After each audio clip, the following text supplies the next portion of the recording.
using the argument, oh, it was the first one, like, that's such a bad argument. That's like saying that,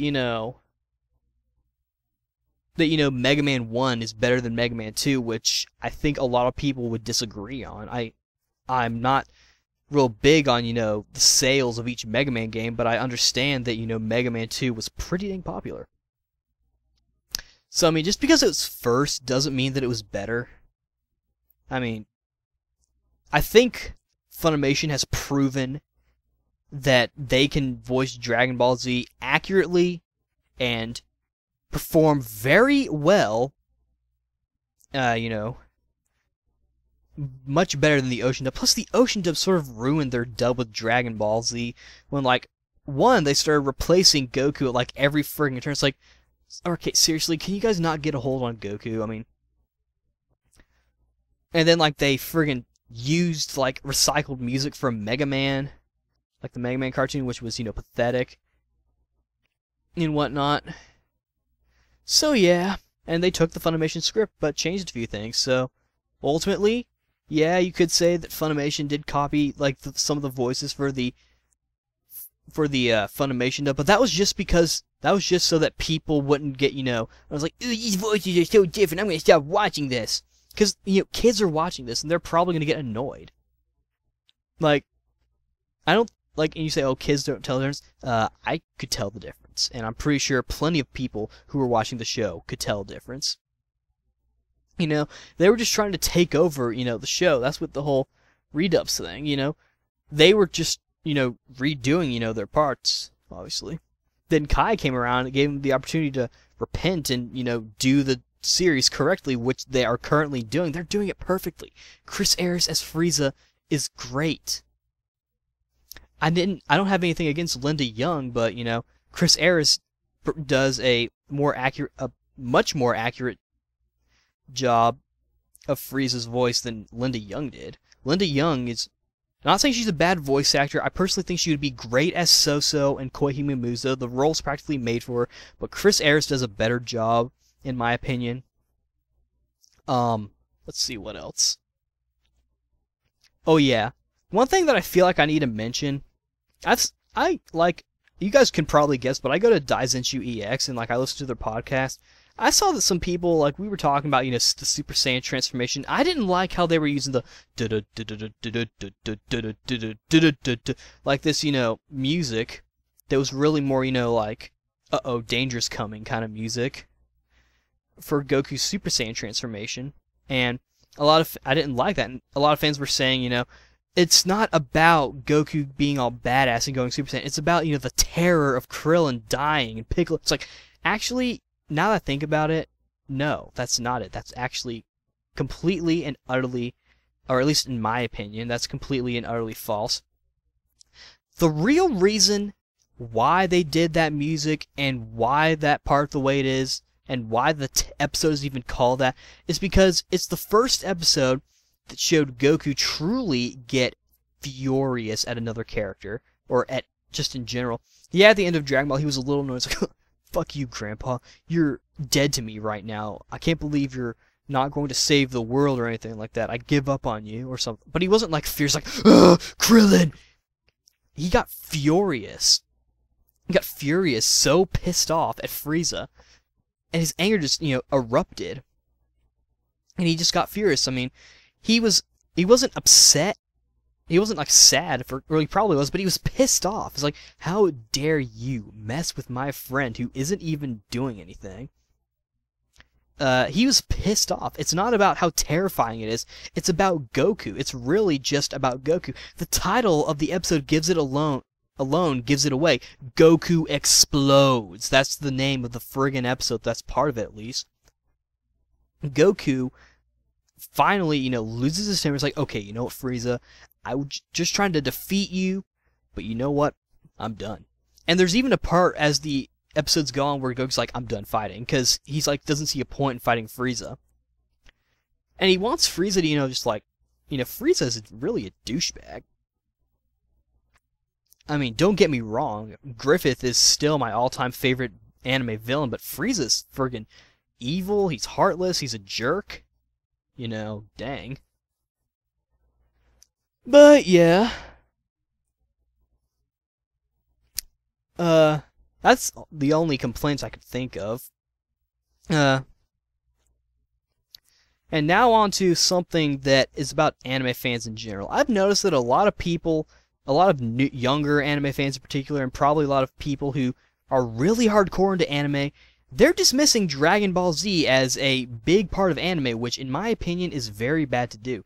Like I said, I might get a little riled up. I'm not going to scream and shout or anything like that. I'm not technically mad, but I feel like I need to say something about this.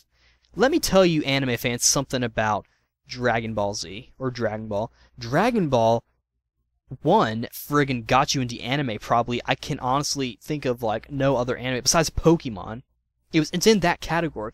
The big anime that sort of got people into anime, or at least got people started. I mean, there's sort of two different categories.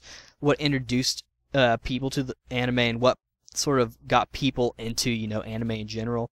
Like, for some people, Dragon Ball introduced them to the anime, but Yu Yu Hakusho is like, oh, this is a cool show. And you could use that argument, but, the reason why people liked Yu Yu Hakusho so much was probably because it was so much like Dragon Ball Z. It was so action-oriented.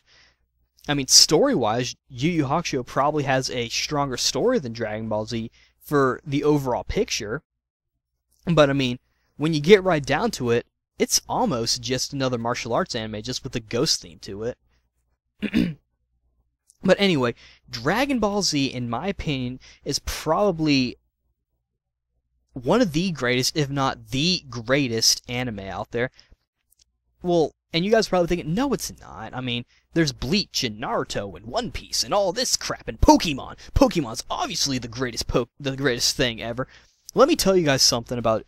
I mean, if the dubs are any indication of how popular Dragon Ball Z is, Dragon Ball Z alone has 4 English dubs. 4 English dubs.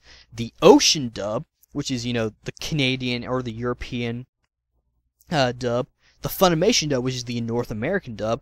The Big Green dub, which is the European dub for the movies. And then there's a Filipino dub, which did like 1 movie. I'm not even including the Final Bout thing, because that was just for like 1 game, and I don't even know how many dubs the Filipino one had. That might have been, just like an entire series in, the Philippines. They have a pretty good English dub of Chala Head Chala. And plus, Dragon Ball Z has been dubbed in so many effing languages. Have any of you guys ever heard of the language, Yureska, I think it's called? Ever heard of it?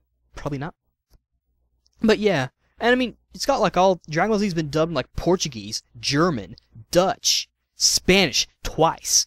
The Latin American Spanish and the Mexico Spanish. The Mexico dub of Dragon Ball Z actually came out before the English dub. That was actually, I think, the first dub of Dragon Ball Z, and that was sort of and everyone else sort of like followed suit. I mean, I think Mexico was like the big example for Dragon Ball. And of course, France. I mean, apparently the French love anime. So, and yeah, Pokemon's been dubbed in every language and, whatnot. But, compare that to Dragon Ball Z that has all those languages plus 4 English dubs, maybe even a 5 if you really want to include the game. Dragon Ball Z has been dubbed so much, and it's so friggin' popular. We get a video game, or like 2 or 3 video games every year. We get merchandise every now and then. We get the DVD releases, which stay in the stores. I mean, you guys are probably thinking that means that it's not selling well. No, it doesn't. It means that it's selling enough to actually be there. Because, I mean, people are still buying it, so it's like, okay, people like this. Let's keep restocking it. That's ultimately what they're saying, I think. And people are friggin' buying the Dragon boxes like hotcakes. Those friggin' things are going so friggin' quickly that, Dragon Ball is a great series. I think it's better than Bleach. I think it's better than Naruto. I think it's better than One Piece, personally. Although Dragon Ball and One Piece kind of go together, I think. Plus, Dragon Ball inspired all of those mangakas. The Bleach guy, the Naruto guy, the One Piece guy, they've even done collaborations, the One Piece guy and Akira Toriyama. They've done collaborations, Cross Epoch or something, where it's like, a collaboration, I think, like Vegeta's like the pirate of a captain of a pirate or something. And there are promotional pictures. There's the Dream 9 thing going on in Japan, though I think I've heard in April it's going to be changed to Toriki or whatever it's called, or Flebadibadibadoo. I don't know. Some new anime about some guy who goes to jail. I don't know. But Dragon Ball Z is a great effing series. It's so popular that, the series got a revival in Japan with like a reprint of the manga with a whole new ending made by Akira Toriyama. It's a friggin' big show. It's probably one of the biggest shows in Japan, like for anime and whatnot. It's friggin' huge. So all you people out there, not necessarily hating on Dragon Ball Z, but not giving it the respect it deserves, not paying any attention to it. I don't care if you guys watch it a second time or anything like that, but know what the anime was that got you into anime, that got most people into anime, which skyrocketed the industry, even though it's sort of coming down now. It's thanks to this show that anime got its jump start that it did. So, yeah, why don't you guys, be respectful to what, in my opinion, is the greatest anime ever. It is a great series. Is it my all-time favorite? I'm not going to tell you. But yeah, that's really a lot to say. Dang, this thing's 41 minutes. Alright, I'll see you guys later. Bye.